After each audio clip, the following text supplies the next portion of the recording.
New cyclone developing near the island of Rodrigues on tonight's tropical weather bulletin.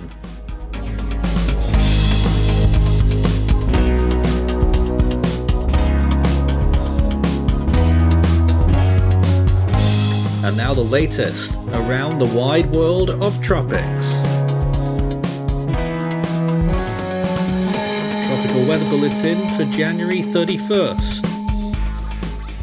Already the final day of the month, and we're still code blue. We never exit code blue actually. Anggrek is still active, just about to turn post-tropical as a strong tropical storm, and a new tropical depression has formed very close to Rodrigues, which we're watching closely. Let's look at the Atlantic first of all. 121 days until hurricane season, and there's a big front there across the central part of the Atlantic, but in general the basin is relatively quiet. There's certainly no areas of tropical interest, although there was a little feature in the Mediterranean Sea, didn't quite make it.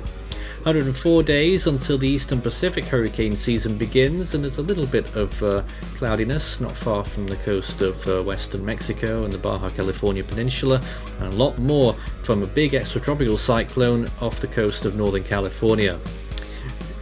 In the Western Pacific, we've got a small tropical disturbance near the Philippines, near Mindanao. That's the one that the GFS have been pulling up quite a lot in the last a week or two now actually. And another invested area near the Marshall Islands way out east. We've got a 20% chance that we've given to an area of interest in the Coral Sea that will be heading towards the northeast, very broad in nature and probably won't get very strong.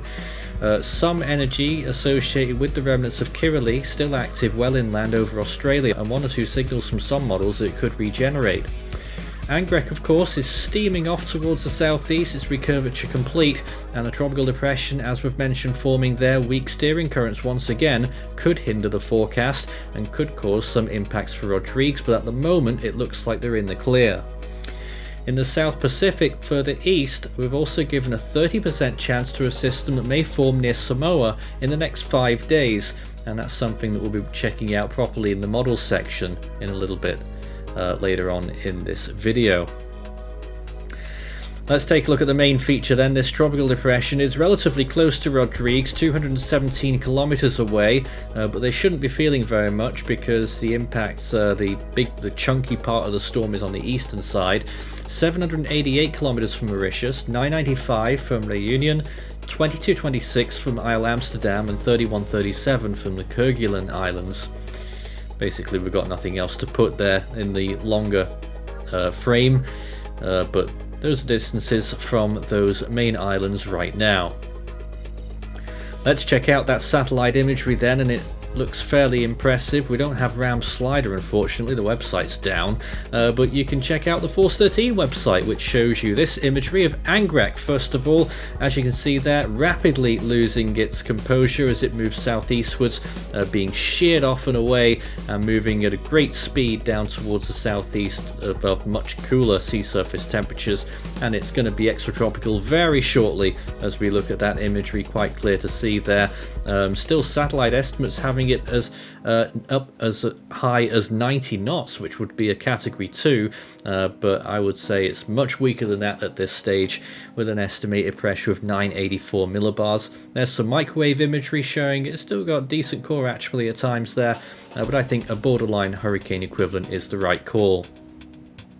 So here's the depression. You can see the island of Rodrigues there on the left hand side of the circulation, and lots of convection over it, extremely deep actually, into the minus 80s in a large amount there, but it is heavily wind sheared from the west there, which is why all of that convection is displaced heavily onto the right hand side, which is thankfully away from Rodrigues, and as a result it looks like we're not going to see massive amounts of impacts there.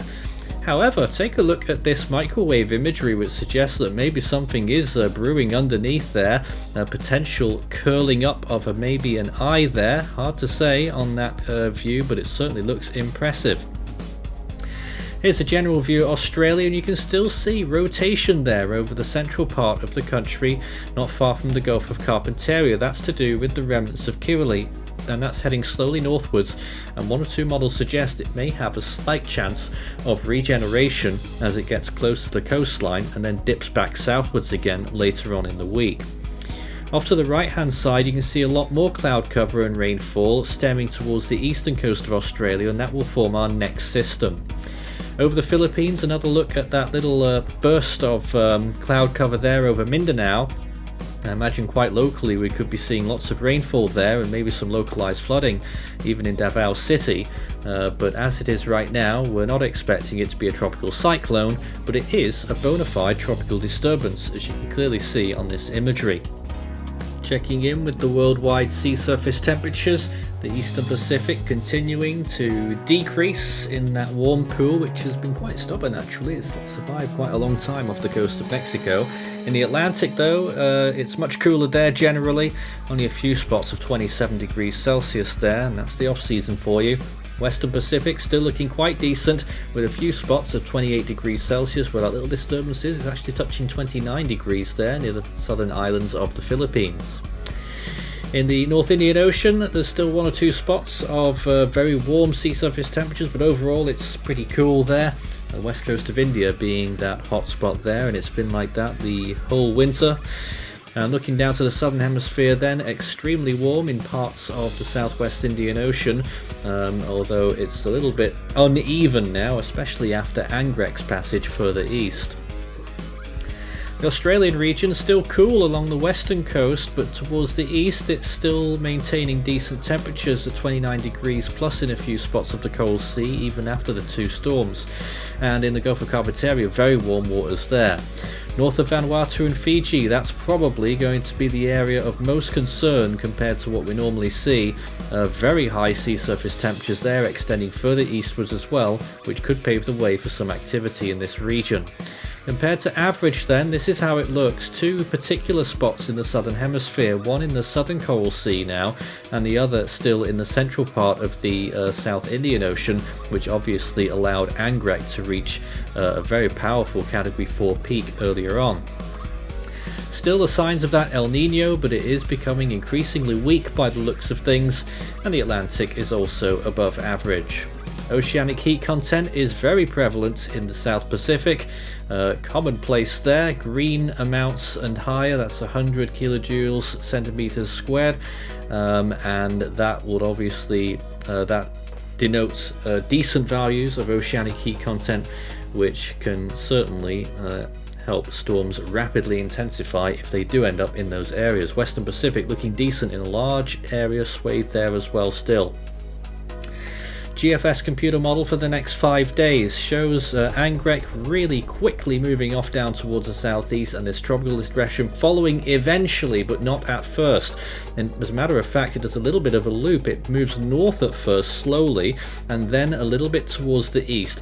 So certainly Rodrigues still has to be on alert for that one, but it should pass without too much incident. Anggrek of course is well out of here, it's going to be gone, and there's the next one.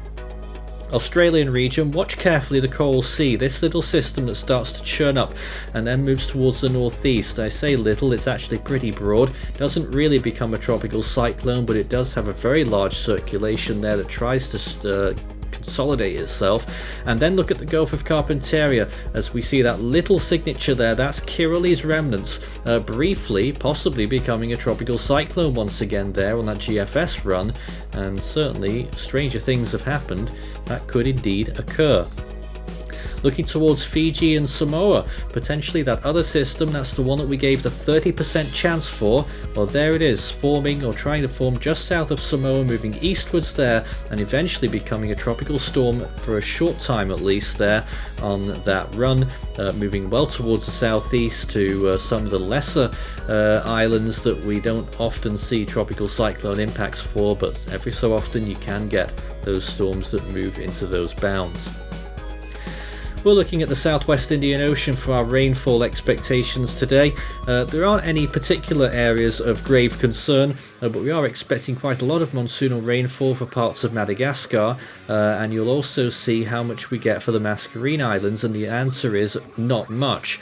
Over parts of Madagascar we could see rainfall amounts exceeding 300 millimeters, and over the Mascarene Islands probably lucky to get 50 millimeters in the next 7 days, even on Rodrigues, which is only expecting there 0.7 inches, which is around 20 millimeters.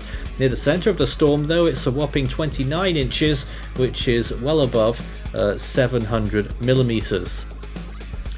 Coincidentally, over parts of Australia, we're expecting isolated amounts up to around 200 millimeters, maybe a little bit more than that, over various points of northern and eastern Australia. In the longer range, day 5 to 10 looks like this. A potential second system in the Philippine Sea, initially moving through Palau. I think there it is. We start to see it come together a little bit better towards the end of that 10-day period, and maybe it does become a brief tropical cyclone. But GFS has given us this merry dance many times before now, all over the winter period or the off-season period. And just like the one that we've been watching today, it looks like a bit of a repeat of that. Nonetheless, could cause some strong winds and heavy rainfall, which could lead to flooding. Look what happens in the South Pacific. 1, 2, and maybe even 3 different storms trying to form there in the long run in that moderate range period. Maybe an argument for 4 actually. An alleyway there of cyclones that move all along there, and that very broad one towards the west is really not sure whether it wants to form or not, as we watch those smaller systems that form much quicker to the east and die off quite quickly as well. But some of them get quite strong, possibly getting towards Category 1 hurricane equivalent status, and move quite far east as well, as you saw on that run. Scan the barcode and that will take you through to the Force 13 merch store, where we have all of our usual items as well as our full season and individual storm animations on request. We're also still waiting for Hone. You can get the t-shirt and share your love of Hone. Well, in the Scilly range, the continuation of that potential storm off the coast of Mindanao eventually moves inland, and then actually possibly southwestwards there as we enter the middle part of February. I suppose the good news is that we're not really expecting anything big to happen around the world in the next 2 weeks, unless the models really start to change that very soon. Watching again that second system moving through the Philippines in the second week of February. What else is happening in the Scilly range? Well, let's take a look at the southwest Indian Ocean, where it does throw up 2 tropical cyclones, but don't forget this is very long range now, one of them forming once again quite close to Rodrigues and getting relatively strong, and actually it looks like it plows through the island round about the 15th of February as a very powerful Category 3, maybe becomes a Category 4 as it moves further south, and then eventually out into the cyclone graveyard. But another system there in the Mozambique Channel as well, which becomes a tropical storm, quite a large one, and continues to follow the coastline there and moves off towards the southwest, dying off near the border with South Africa. Long range though, I would not consider that yet. In the Australian region, could we finally see some activity off the coast of Western Australia? Well, the GFS thinks so in the long range. It's been showing something like this for a while actually, and there it is once again, a strong tropical storm, very bulky wind field, and it looks like it continues out to sea and away from Australian interests. And that's the Scilly range for tonight. Well, let's take a look at what happened on this day in the world of storms. It was a big one. Cyclone Girolda for everyone in the southwest Indian Ocean.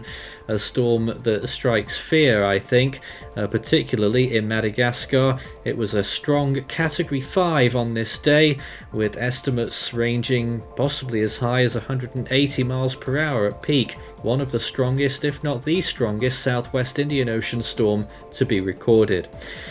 We had what was left of Cyclone Sadie, which was weakening over northern Australia, very close to where Kirrily is right now, as a tropical depression, and what was left of Sarah, an ex-cyclone that was rapidly moving southeastwards just across the international date line today. That was in 1994. Can you believe that is 30 years ago?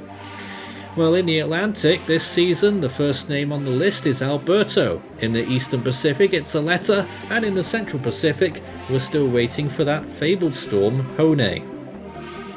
In the Western Pacific, our next name is Iwinyar, and in the North Indian Ocean, it is Remal. We've had 4 storms so far around the world in 2024, and maybe we'll see a couple more soon. A little bit of a slow start. In the Australian region, the next name is Lincoln, the Southwest Indian Ocean is Yongu, and in the South Pacific, it is Nat. That's all from tonight's Tropical Weather Bulletin. We'll be back again tomorrow night.